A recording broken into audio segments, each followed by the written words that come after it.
체육이나 체험. 네, 네, 맞아요. 그리고 또 7세 이전에도 한자를 하라고 하셨잖아요. 네. 성형 그림으로 있었어요. 네, 네. 7세 때는 또 뭔가 그림이 아닌 학습적으로. 그렇죠.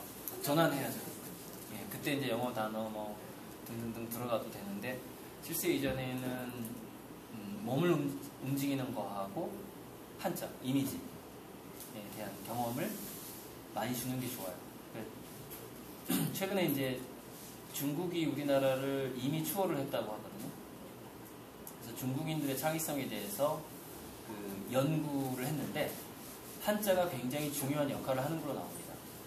그러니까 한자를 쓸 때하고 한글이나 알파벳을 쓸 때 두뇌를 MRI로 fMRI로 찍어봤는데 한자를 쓰는 사람은 공간지각 능력이 상당히 활성화되는 걸로 나옵니다.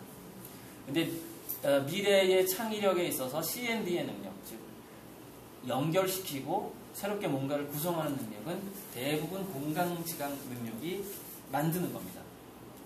새로운 어떤 뭔가 아이디어가 나오는 순간에 두뇌에서 가장 많이 활성화되는 것도 공간지각 능력이에요. 그러니까 그 7세 이전의 한자 교육이 그 아이의 미래의 창의성에 미치는 영향력이 엄청나게 막대하다고 볼 수가 있습니다. 그러니까 7세 이전에 오히려 한글이라든가 알파벳을 가르치게 되면 오히려 창의력이 약해지는 애가 되는 것이죠. 반대로 역효과가 나는 겁니다. 그 시간에 적합한 공부를 못하도록 방해를 해버리니까. 게다가 그 적당하지 않은 콘텐츠가 얘한테 전달이 되고 있는 거예요. 시기에 맞지도 않는 게. 지금 질문하세요. 그 두뇌 유형 중에 저희 우선 강의 너무 재밌게 잘 들었고요. 저희 아들은 거기 자폐 집중형에 것 같아요. 네. 그랬을 때 그러면 이제 창의력이 좀 부족할 것 같거든요. 부족하죠.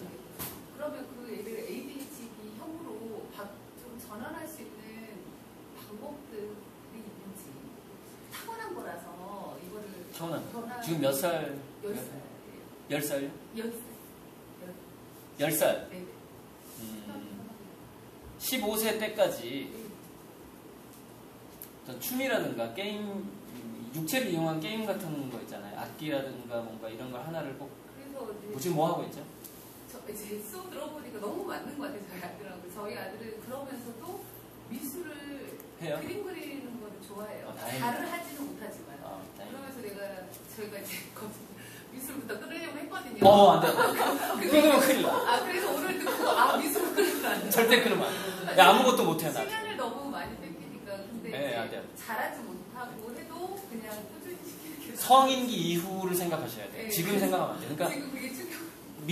미국에서 그 노벨상 수상자 통계를 내보니까 아이비리그가 23% 정도 나오고 지방대가 70%대가 나와요. 76% 정도 나오거든요. 그래서 그걸 꾸준히 그 예체능이라도 시켜야지. 네. 그러니까 공부를 잘한다고 얘가 뭔가 성과를 절대 내는 게 아닙니다. 연결 능력이 없으면은 못 내요. 네, 못 내요. 미래에는. 그래서 미래에는 그 드라마 작가도요. 뻔한 스토리를 쓰는 작가는 다 잘립니다. 왜냐면은 앞으로는 인공지능이 신문 기사를 작성하고요. 드라마를 인공지능이 작성을 한다는 거예요. 미래에. 그 창의성, 미술을 하는 게 굉장히 중요한 게 미술 능력이라는 것은 과학에 관한 능력이지 그 예술적인 감각을 기르는 게 아닙니다. 그러니까 제가 미술학원을 할 때도 그림 잘 그리는 애들한테는 제가 공과대 보내라고 했어요. 미대 보내지 마세요. 공과대 보내세요. 이런 애들이 공과대를 봐야지 노벨상을 탑니다. 그러니까 초등학교 때 그림을 못 그리는 애들이 공과대를 갔잖아요. 안 돼요. 성공 못 합니다. 그림 잘해야 돼요. 의과대 학생. 근데 못 그려요. 근데 좋아한다는 거죠. 10살인데. 그게 문제고요. 못하는데 좋아하는 거. 초등학교 5학년이나 6학년 때 제가 특별 과외를 굉장히 값싸게 한번 해드릴게요. 그림을 못 그리는 대부분의 이유는 미술학원 선생님들이 교수 능력이 떨어지기 때문에 그래요.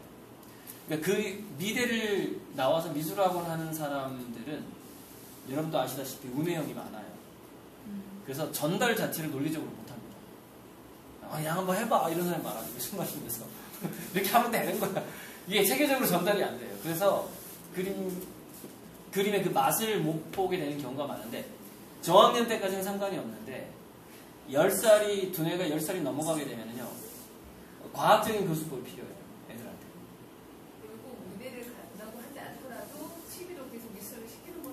그렇죠. 그러니까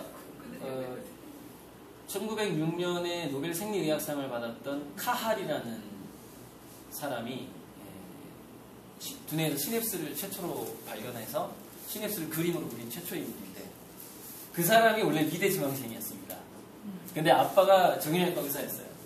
그러니까 아빠는 의대를 보내고 싶은데 얘는 계속 미대를 가겠다고 어려서부터 주장을 했습니다. 근데 아빠가 진짜 현명하죠. 그걸 반대하지 않았어요. 그리고서 어떻게 했냐면은 얘를 해부학 좀 어렸을 때 그 신체라든가 동물의 신체 이런 걸 해부하는 체험을 시킵니다. 그러니까 얘가 갑자기 미술을 막 하다가 해부를 더 좋아하게 되고 자기 마음이 바뀌어버린 거예요. 그래서 자기 스스로 미대에서 의대로 바꿉니다. 그런데 미술 능력이라는 건 기본적으로 어떤 능력을 키우게 되냐면 관찰력을 키우게 되는 거예요. 뭔가 발견을 잘하는 거예요. 그러니까 미술 능력이 좋은 애가 의대나 본과대를 가면 특허가 됐든 뭐가 됐든 연구 능력이 굉장히 좋아요. 관찰력이 좋기 때문에 그렇습니다. 그래서 그런 방식으로 중학교 때까지 미술을 시키셔야 됩니다. 네, 어떤 식으로든 간에. 또 질문. 네. 미래 직업에 저희 아들은 수학 같은 걸 좋아하고 관심이 있어서 그쪽으로 키워주고 싶은데 요즘에 한참 그 빅데이터 뭐 해가지고 수학 그 능력이 곳곳에 이제 마케팅에 쓰인다고 해서 그런 쪽으로 보고 싶은데 그게 그 후에도 그게 유지가 유지 안 될 가능성이 많죠.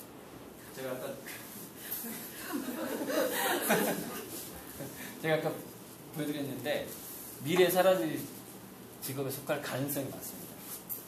그러면 그렇게 수학이나 이런 걸로 해서 아이를 좀 더 네. 하려는 그러니까 문제는 뭐냐면은 이런 거죠. 지금은 몇 살이죠? 1학년 그렇죠. 지금 수학을 한다라는 것은 IQ와 EQ를 동시에 높일 가능성이 많죠. 그러나 20살 넘어서도 수학을 한다는 것은 위험해지는 것이죠. 몇 살 때까지냐의 문제입니다. 그 학습이. 지금은 그 아이의 지능을 높여주는데 수학이 굉장히 도움이 되고 있는 거죠. 두뇌는 1차적으로 15세에 완성이 되고 15살까지. 모든 체험이 이 아이의 두뇌를 형성시키는 것이죠. 2차적으로는 25세. 또 10년간 또 많이 3차적으로는 35세에 거의 세팅이 되고 35세 넘으면 두뇌의 변화를 시키기가 어렵다는 거죠. 어쨌건 학습기에는 괜찮다는 것이죠. 직업으로서는. 그러니까 지금 초등학생한테요 미래의 직업을 거론한다는 것 자체가 이건 부모가 절대 해서는 안 되는 일입니다. 그럼 그걸 마이너스. 이용해서 자기가 꿈꿀 수 있는 그런 저희 아이는 그 자폐 성향 쪽이라는 ADHD 성향을 가지고 있는데 수학을 좋아하거든요. 와 굉장히 좋은 조합인데. 근데 제가 산만한데 수학을 좋아한다. 산만해서 그거를 자폐 성향 쪽으로 끌어들이려고 되게 여러 가지 체험을 해가지고 이렇게 집중력을 늘리려고 되게 노력을 많이 했었거든요. 혹시 만들기나 그런 거 당연히 좀 마술이나 뭐 이런 쪽 있잖아요. 레고 같은 거 그죠? 그거를 많이 시키세요. 오히려. 그러니까 수학 중에서도 도형이라든가 그쪽은 공간지각 능력이거든요. 그러니까 수학에도 여러 가지 능력이 있잖아요. 근데 공간지각 능력에 관련된 수학은 굉장히 도움이 됩니다. 미래에 그 아이가 창업을 한다거나 회사에 취직하더라도 요즘에는 새로운 아이디어를 제공해주지 못하면 잘려요. 옛날하고 틀려요. 그런 거를 즐겨서 찾아가는 그런 걸 봐요. 그러니까 지금 그 아이의 유형이 벤처기업가 유형이에요. 산만한데 수학도 좋아한다. 벤처기업가 안철수 같은 스타일입니다. 그렇게 갈 가능성이 있는 거죠. 근데 안철수 시대하고 이 시대는 틀리잖아요. 괜히 의대를 가서 6년 동안 허비할 필요가 없죠. 빨리 10대 때 뭔가 자기가 좀 더 구체적인 거를 한번 기획해 볼 필요가 있어요. 그러니까 우리나라 벤처기업하고 기업이 약화된 이유 중에 하나가 뭐냐면 20세가 되기 이전에 얘네들이 제대로 된 기업이나 경제 체험을 못한다는 거예요. 왜? 중고등학교에 묶여 있으니까. 그러니까 오히려 그런 애들은 대안학교 쪽으로 한번 잘 생각해 보시고 계속해서 대안학교가 지금 생기고 있거든요. 그래서 우리 아이한테 맞는 대안학교가 뭔지를 생각을 해봐야 돼요. 그 중고등학교 때 성적이 낮다라는 것이 아이들의 지능을 낮추지는 않습니다. 근데 뭐를 낮추게 되냐면 도파민이 나오는 양을 낮춰버리게 돼요. 왜냐면 자존감이 낮아지면 도파민이 더 낮아지게 되거든요. 그게 이제 낙인 효과라는 거예요. 그래서 ADHD 성향이 있는 애들이 교실에서 거의 바보가 돼버리는 이유가 모든 초중고등학교의 교사는 ADHD형의 두뇌를 가진 사람이 거의 없습니다. 몇몇 음악, 미술, 체육 교사 빼고는 없어요. 그러다 보니까 담임 선생님들이 창의력이 좋고 산만한 아이들을 이렇게 낮게 봅니다. 그러니까 우리가 역할 행동이라는 게 있잖아요. 내가 얘를 수준을 낮게 보잖아요. 느껴요. 그냥 바로 느껴요. 그래서 굉장히 창의력이 좋은 아이임에도 불구하고 나는 좀 등급이 낮은 애인가 봐라는 것이 은연중에 젖어들어버려요. 초중고등학교 때. 그게 이제 그 교사 출신의 우리나라 정치인 출신도 좀 다양해져야 되는데 교사 출신도 좀 다양해질 필요가 있는데 힘들죠. 기득권이라는 게 있기 때문에. 교대 4대 나오지도 않는 사람이 학교에 오면 안 된다고 막 데모하고 이런단 말이에요. 못 오게 한단 말이에요. 그러니까 다양성이 떨어지다 보니까 애들이 자기 비하에 빠지게 돼요. 그래서 어차피 얘가 중고등학교 때 전교 1, 2등 할 거 아니라면 빨리 그 10대 때 뭔가 얘가 세상을 맛보게 해야 됩니다. 실질적인 생산성이 있는 돈을 버는 것이 뭐가 됩니다. 아무튼 지금 한번 팁을 드려보는 거예요. 벤처기업가형인 것 같아서. 벤처형인 것 같아서. 네. 분리 유형이야 누가 있었잖아요. 그게 제가 지금 5살 아들 없는데요. 까부는 애, 얌전한 애 이런 식으로 이렇게 평가를 하는 거예요. 그렇죠. 그렇게 보시면 돼요. 그러니까 좋아하는 운동을 선택해도요. 예를 들어서 여럿이 하는 운동을 좋아한다. 그러면 ADHD형에 가깝습니다. 근데 혼자 하는 운동을 좋아해. 그러면 자폐 연구형에 가까워요. 그게 이제 타고난 두뇌고 이제 팔자인 거죠. 그럼 사주를 봐도 그런 게 어느 정도 나와요.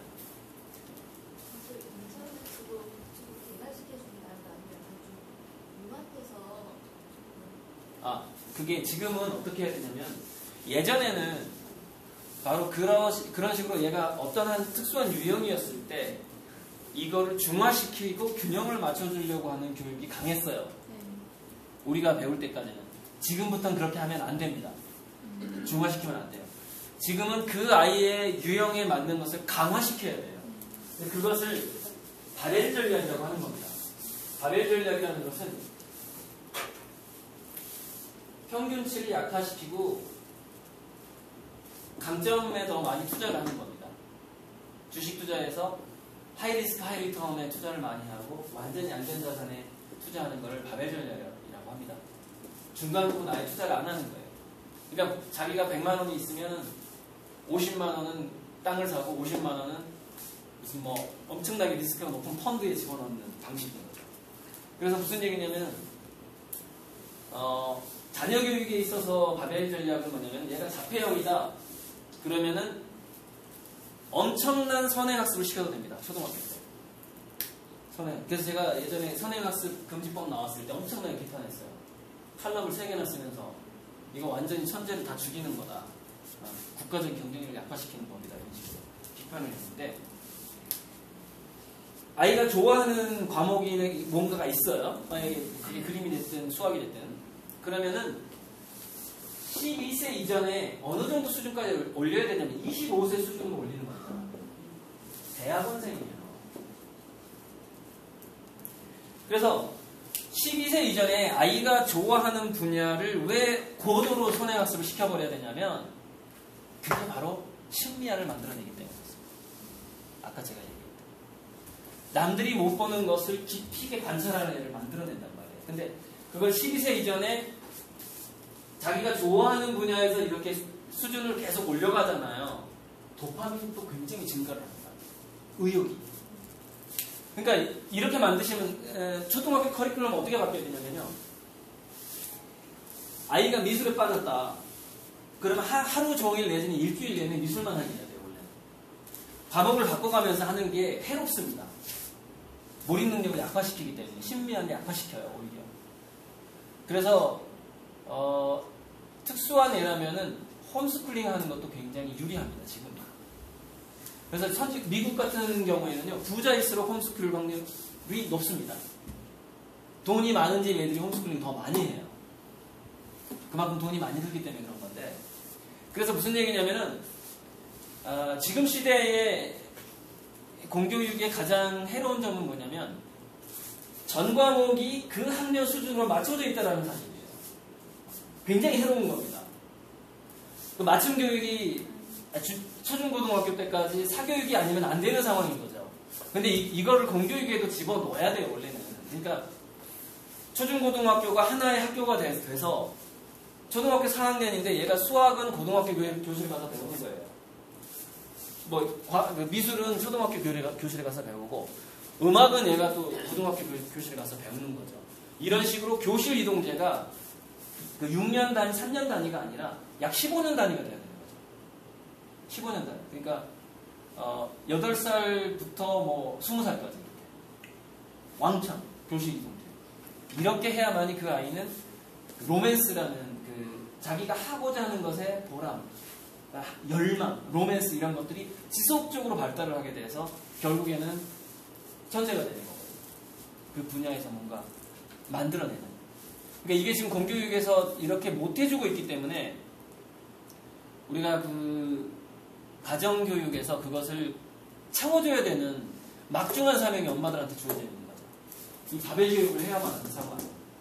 그러니까 여러분, 저는 분당에서 왜 제가 제 동업자가 분당에 있고 딸이 지금 중학교 1학년인데 초등학교 때까지 무슨 학생회장인가 했는데 분당에 엄청 비싼 논술학원이 있는데 줄 서 있다는 거예요. 근데 얘가 그 초등학교 때부터 그 논술학원을 얘가 다녔어요. 엄청난 사교육이거든요. 비싸요. 그런 선생님 찾기도 힘드니까. 그게 나쁜 게 아닙니다. 그게 나쁜 게 아니에요. 왜냐면 얘가, 물론 얘는 머리가 좋기 때문에 이제 다른 것도 웬만큼 하겠지만은, 지능이 낮은 애일수록 더 그렇게 해야 돼요. 지능이, 평균 성적이 우리 애가 못 따라가. 지능이 아주 높은 편이 아닌 것 같아요. 그럴수록 이 자리에 없어요. 그럴수록. 한 가지를 개발해줘야 돼요. 그래서 초등학교 때, 자, 이렇게 되는 겁니다. 도파민이라는 거는 10개의 과목이 있는데 이런 애가 성공해요. 수, 양가.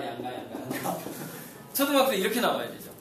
근데 그게 아니라 우미 이렇게 하면 안 된다는 거예요. 초등학교 때. 자, 초등학교 때까지 아이들의 심리적인 공통점이 뭐냐면 어느 거 하나만 잘하면 자존감이 줄어들지 않는다는 공통점이 있어요. 그런데 내가 여기서도 2등이야. 여기서는 3등이야. 여기서는 4등이야. 자존감 굉장히 낮은 애가 됩니다. 근데 나머지는 내가 다 꼴찌야. 꼴찌. 근데 여기서는 우리 반에서 내가 1등이야. 그러면 자존감이 높은 상태로 성인이 들어가는 것이다. 초등학교 때 그게 그렇게 세팅이 되는 겁니다. 그래서 그거를 학교에서 해줄 수 없을 때, 특히 여러분 초등학교 때는요, 한두 과목만 잘해도 엄청나게 칭찬을 해주시고 나머지는 나중에 하면 되라고 얘기해준다거나 아니면은 야 그거 너 아니어도 잘할 애들이 많아. 신경 쓰지 마. 그냥 넌 너가 잘하는 거 하면 되는 거야. 이렇게 얘기를 해줘야 돼요. 초등학교 때까지. 중학교 되면 다 자기 상황을 다 파악을 합니다. 근데 초등학교 때 미리 그것을 막 엄마가 파악시켜가지고 이거 국영수 사고에 골고루 다 잘해야 돼 이런 식으로 하면 안 된다는 거죠. 왜냐면 동기부여 능력이 약해져 버립니다. 그럼 얘는 반전이 없는 애가 됩니다. 중요한 거예요. 중고등학교 때도 반전이 없고 성인이 돼서도 반전이 없어요. 반전이 있는 애는 다 도파민이에요. 두뇌 AD입니다. 나중에라도 개천에서 용이 나는 그런 스타일 다 도파민이에요. 여러 가지 호르몬이 복합적으로 필요하긴 하지만 첫 번째는 도파민. 여러 가지 호르몬에 대한 그 교육은요, 제 유튜브 강의를 통해서 하시면 되고. 또 질문하시면 되고요. 네. 저는 그러니까 시각 공간 디네이거든요. 없다고 그 검사에 나와서 네. 그 거기 연관 직업을 보니까 뭔가 확고하게 한 분야의 전문가로 키우고 싶어서 건축가를 아이한테 얘기를 언급을 하고 아까 그 직업을 말씀하기 절대 안 된다고 하셔서 그건 어떤 자, 그러니까 이런 겁니다. 네. 직업을 특정하지 말라는 네. 얘기는 좀 더 이제 구체적으로 노하우를 말씀드리면, 인간은 5가지에서 9가지 중에 하나를 고를 때에만 자기 주도성을 갖는다라는, 자기 주도성과 만족감을 갖는다라는 얘기가 있어요. 그게 무슨 얘기냐면, 자, 아이가 초등학교 때 파악할 수 있는 직업의 종류가 있을 거예요. 그죠? 그러면 의사, 농부, 변호사, 교사, 공무원, 뭐. 근데 그 중에 공부를 안 해도 되는 직업을 한두 개를 포함을 시켜야 되는 겁니다. 그렇게 가다가 이제 초등학교 고학년이 되면 또 얘가 그 적성이 어느 정도 정해지잖아요. 그러면은 뭐 이공계다. 그러면 건축가, 네. 과학자, 기술자 이런 식으로 그 분야에서 또 이만큼의 숫자가 제공돼야 되는 거예요. 대학을 가서도 마찬가지고 꾸준히 그런 식으로 5가지가 넘는 선택권이 얘한테 늘 있어야 됩니다. 그래야만이 얘는 어떤 느낌을 갖냐면, 아, 내 인생은 나의 것이다라는 느낌을 갖는다는 것이죠. 자기 인생을 자기 것이라고 아이들이 느끼지 않게 되면은 도파민이 또 줄어듭니다. 그래서 아무것도 하기 싫어져요. 그래서 그런 식으로 이제 선택이 엄마나 아빠에 의해서 주어진 상태로 우등성이 된 애들의 문제점이 뭐냐면, 명문대 간 다음에 집안을 말아먹어요. 명문대 간 다음에. 왜 말아먹냐면은, 아까 제가 말씀드렸던 신미안이 발달하지 않기 때문에 그래요. 그러니까 신미안은 자기만의 세계 속에서 발달하는 겁니다. 그래서 제가 이제 그 말씀 못 드린 것 중에서, 인간은 동굴을 좋아하는 특성이 있어요. 그래서 3살이 넘으면 자기 공간이 필요합니다. 모든 인간. 양육이 끝났으니까. 기초 양육이 끝났어요. 자기만의 공간이 필요한데, 초등학교 들어가기 전에는 작은 텐트라도 쳐줘야 돼요. 초등학교 들어가서 자기 방이 있는 게 좋겠어요. 자기만의 놀이터, 자기만의 아지트가 필요합니다. 그 안에서 별의별 생각을 다 하게 되는 거예요. 주변의 방해를 안 받고. 주변의 방해를 받지 않고 별의별 생각을 다 하는 데서 신미안이 발달을 하게 되는 거죠. 그래서 신미안의 발달은 이렇게 여러 가지 선택권이 주어지는 환경하고, 자기만이 고독하게 또는 혼자서 즐길 수 있는 공간이 끊임없이 주어지는 상태에서 신미안이 발달하게 되죠.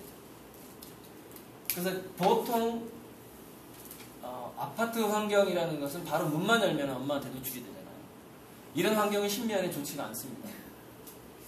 그래서 그 문을 열고 여느냐 닫느냐의 통제권을 초등학교 아이한테 줘야 돼요. 너가 원하면 안에서 잠궈도 돼라는 그 통제권. 그 통제권, 문을 여닫는 통제권을 아이한테 줬을 때 비로소 그 방이 그 아이의 동굴이 됩니다. 자기가 원하지 않을 때는 아무도 나를 방해할 수 없는 것이죠. 근데 이것을 엄마들이 방해를 많이 하거든요. 왜냐면 일기장까지 심지어 훔쳐보니까. 근데 그런 심리적인 환경에서는 신미안이 발달하지 않아요.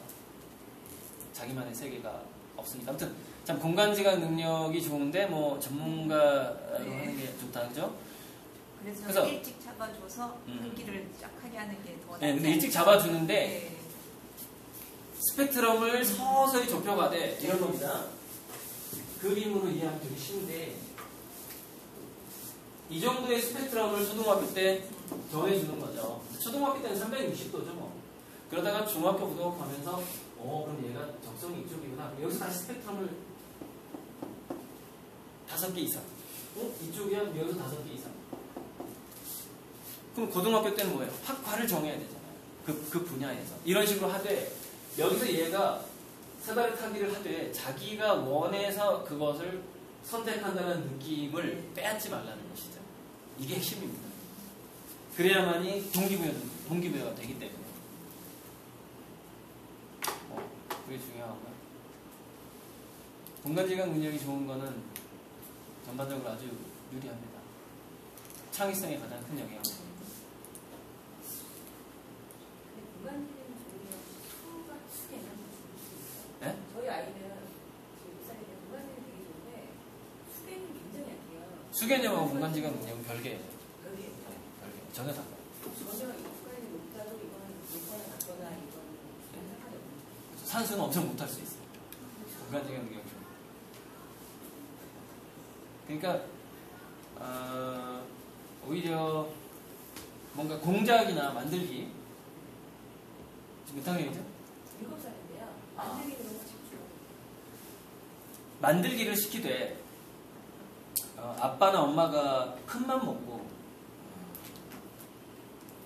먹공소에 좀 데려가서 DIY 세트 있잖아요. DIY 딸내미 괜찮아요. 여자애들이 공간지각 능력이 좋잖아요. 그럼 힐러리 됩니다.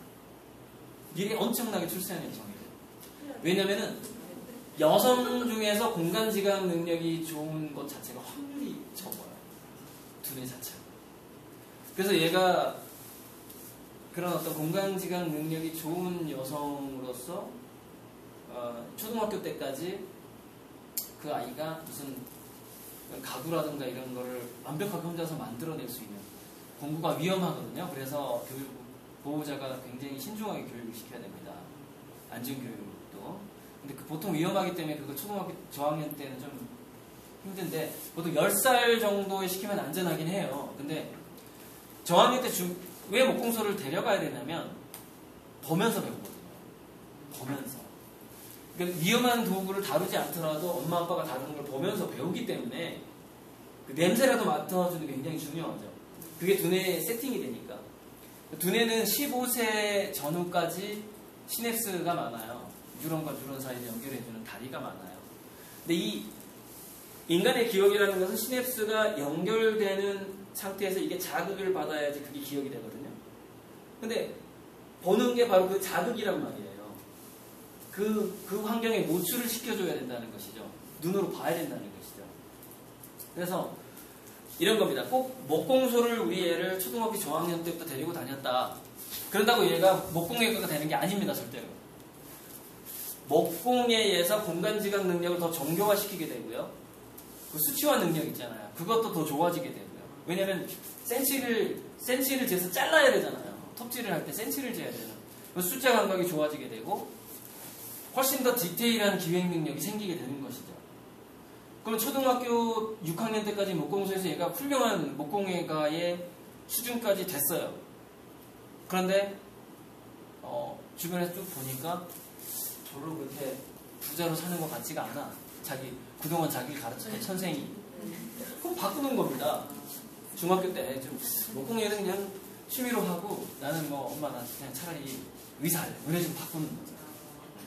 자, 그랬을 때 초등학교 때 목공예를 얘가 어느 정도 수준을 올렸던 학생이 의대나 기술대, 공과대학을 갔을 때 그 아이의 그 기계 설계 능력이라든가 수술 능력은 엄청나게 좋습니다. 이렇게 생각하셔야 돼요. 두뇌를 단련시킨다고 봐야 된다는 겁니다. 그걸 한다고 그 적성을 가는 게 절대 아닙니다. 미술을 잘하면 공과대학을 보내요. 이겁니다. 선생님, 근데 수학원을 다니는데 학원에서는 굉장히 다른 여러 아이들이랑 있을 때 보면은 제 아이라서 좀 이렇게 결과물이 좋아 보이는데 혼자 이렇게 하려고 보면은 너무 미술학원이랑 딴판을 좀 못하거든요. 이거는 너무 이 선생님한테 의존하는 경우인가요? 어떻게 그러니까요. 거기서도 선생님은 터치 안 했다고 하셨거든요. 그럼 누군가를 보고 했거나 친구들의 영향을 받았을 수도 있고요. 중요한 건 결과물에 있어서 너무 지금 미술학원, 초등학교 미술학원의 문제점이 뭐냐면 완성주의예요. 원래 남자애들은요, 특히 창의성이 좋은 애들 특성이 있습니다. 완성이 예상되면은 완성된 걸로 쳐버립니다. 자기가 스케치만 했어요. 그리고 여기 하늘색으로 하고 여기 뭘로 하면 참 좋겠다라고 상상은 떠올라. 그죠? 그럼 이미 끝난 거 흥미를 잃어버려요. 거기에. 또 다른 걸 하게 되는 것이죠. 근데 그런 식으로 완결하지 못하는 미술 체험을 할지라도 최소한 저는 초등학교 때까지는 허용을 해야 된다고 보는 겁니다. 그게 왜 그러냐면은 그 아이가 그러니까 엄마들이 보통 이러거든요. 야, 여기 아직 색 덜 칠했잖아. 여기까지 다 칠해야지 이런단 말이에요, 엄마들이. 근데 그 상황에서 그 아이가 피해를 보는 건 뭐냐면요. 자유롭게 자기가 상상해가는 그 흐름을 끊어버리게 됩니다. 이걸 좀 스케치하다 보니까 이제 갑자기 이걸 그리고 싶어진 거죠. 그러니까 스케치북을 보면 완성된 게 하나도 없는 거야, 얘는. 하지만 꼭 그게 마이너스만 되는 게 아니라는 것이죠. 얘는 그 사고의 흐름이라는 것이 있다는 겁니다.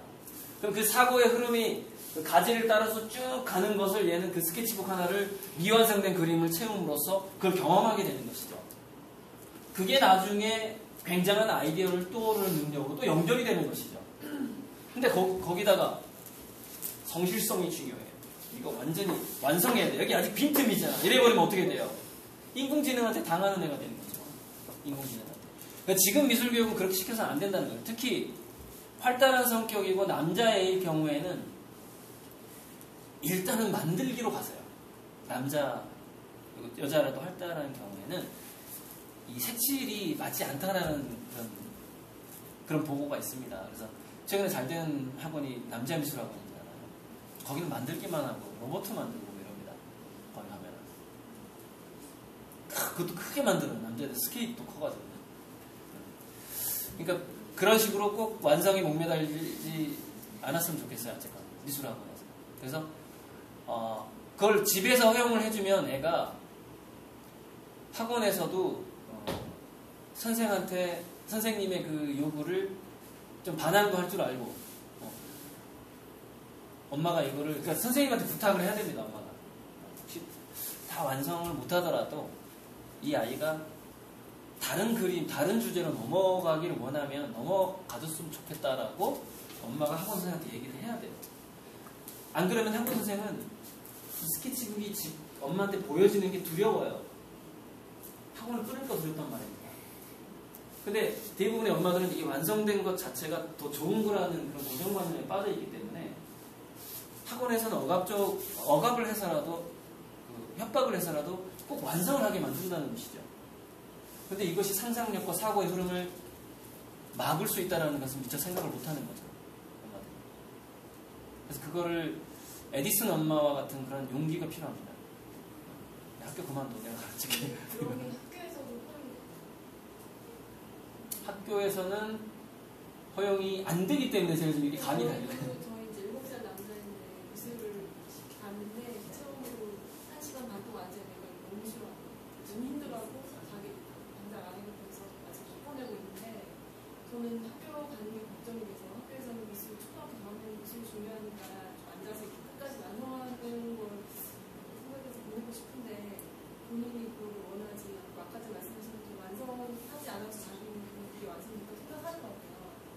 그래서 지금 학교에서 허용이 안 돼서 앞으로 이렇게 내가 그러니까 엄마의 그 포용성이 굉장히 커져야 되고요. 그 과학 중에서 사고 실험이라는 게 있어요. 사고 실험. 근데 대부분의 그 혁신적인 창조적인 성과를 낸 사람들의 공통점은 사고 실험에 강하다는 겁니다. 사고 실험이라는 것은 왜 중요하냐면은 직접 물질을 상대하지 않기 때문에 생각의 속도가 굉장히 빨라요. 근데 초등학교 때 자기가 상상만 해도 완성된 것으로 생각하는 애들은 사고 실험 능력이 좋은 아이일 가능성이 있다는 겁니다. 근데 그것을 완성이라는 도구마에 빠지게 되면은 얘는 사고 실험 능력이 약한 상태로 대학생이 될 가능성이 있는 것이죠. 7살 때 했던 실험을 그대로 재현해서 노벨상을 탄 사람이 있어요. 로저 첸이라는 과학자가. 7살 때 가지고 놀았던 방식으로 노벨상을 받게 되죠. 그러니까 과연 유치원 때, 초등학교 때 미술 체험 방식에 있어서 그 아이의 상상력과 사고 실험을 막았을 때 성인이 됐을 때 결정적인 마이너스가 될 수도 있는 겁니다. 지금은 상상의 속도와 그 생각의 그 변화의 능력이 더 중요하니까 뭔가를 예전에는 뭔가를 완결하는 게 굉장히 중요했어요. 왜냐면 뭔가를 완결하지 않으면 직장에서 잘리니까. 근데 지금은 그렇지 않다니까요. 지금은 어떤 애들이 직장에서 잘리냐면 아이디어를 못 내면 잘린다니까요. 사고 실험에 약하면 잘린단 말이에요. 그러니까 그런 상황이니까 지금 미술교육 자체도 달라져야 되는 것이죠. 얘가 이걸 미완성으로 넘기고 싶을 땐 넘겨야 되는 겁니다.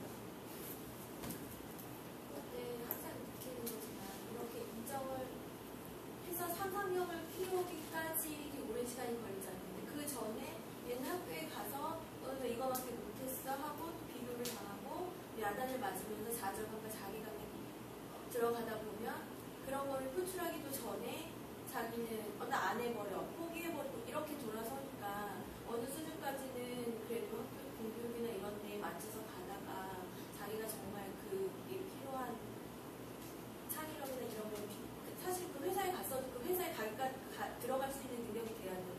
물론이죠.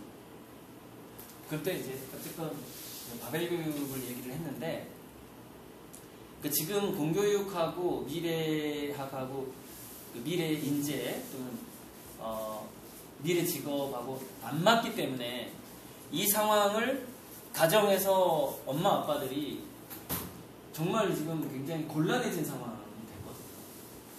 공교육을 따라가게 되면은 평균치 아이가 될 것이고 그러면은 평균 실업률이 80%가 됐을 때 그 80% 안에 들어가겠죠, 그죠? 굉장한 그 포용력과 결단이 중요해진 시점이에요. 그 가정에서의 공교육에서 평균을 포기하는 좀 결단력이 필요합니다. 그래서 그 선생님이 자기 아이에게 그 자존감을 상하게 하는 것을 방어해 줄 필요가 있어요. 엄마가 미리 방어를 해줘야 되는 거죠. 뇌물을 주라는 게 아니라 얘를 허용해달라고 부탁을 해야 돼요. 야단치지 말아달라고. 가서 부탁을 해야 됩니다. 자기 아이가 그런 아이라면. 야단치지 말아줬으면 좋겠어요. 저는. 그러니까 근데 학교에서는 이렇게 보통 선생님들 아까 ADHD 3만 애들 이해 못한다고 그랬죠. 학교 선생님들이. 어떻게 부탁을 해야 되냐면 저는 우리 아이 그렇게 성공시키고 싶은 생각이 없어요. 그냥 얘가 그 행복한 인간으로 잘 자랐으면 좋겠어요. 그러니까 뭔가 뭔가를 꼭 완성을 해야 된다거나 성취도를 높여야 된다거나 라고 그렇게 나는 생각하지 않습니다라고 그렇게 얘기를 하는 거죠. 일단 왜냐하면 선생님이 이해를 못하니까 못할 확률이 높으니까 이 엄마가 왜 나한테 이런 요구를 하지 이걸 이해를 못한다는 거죠. 그래서 저는요 바벨 전략을 쓸 거고요. 우리 아이의 장점을 살려가지고요. 미래에는요 사고의 속도와 상상력의 그 흐름을 따라가는 능력이 더 중요하기 때문에 이거 이해할 것 같아요. 그 정식적인 교대를 나온 그 선생님이 그걸 이해할 것 같냐고요. 그렇게 생각하지 않습니다. 영어 수학을 잘해야지 성공할 거라고 생각하고 있단 말이에요, 현재. 그리고 또 이게 있어요. 자기 반에서 뒤떨어진 애가 나오는 걸 싫어합니다. 모든 선생님들은. 그렇기 때문에 그거를 억압을 할 수가 있어요. 굉장히 특이하게 잘하는, 특이하게 체험하고, 특이하게 공부하고, 특이하게 사고하는 애들을 억압을 하게 될 가능성이 많죠. 그러니까 ADHD 성향 산만한 애들을 위한 교실은 따로 존재해야 됩니다. 공교육에서. 제가 빨리 이제 그 교육혁명을 좀 하고 싶은데, 산만한 애들을 위한 교실은 따로 있어야 돼요. 그 아이들이 공부하는 환경은 시끄러워야 돼요. 그러니까 시끄러운 환경에서 오히려 독서가 더 잘 됩니다. 산만한 애들은. 조용한 도서관에서 공부가 더 안 돼요. 그런 점이 있어요. 3시간 됐는데요. 정리하시죠. 명함 가져가시고 부족하면 저한테 얘기하시고.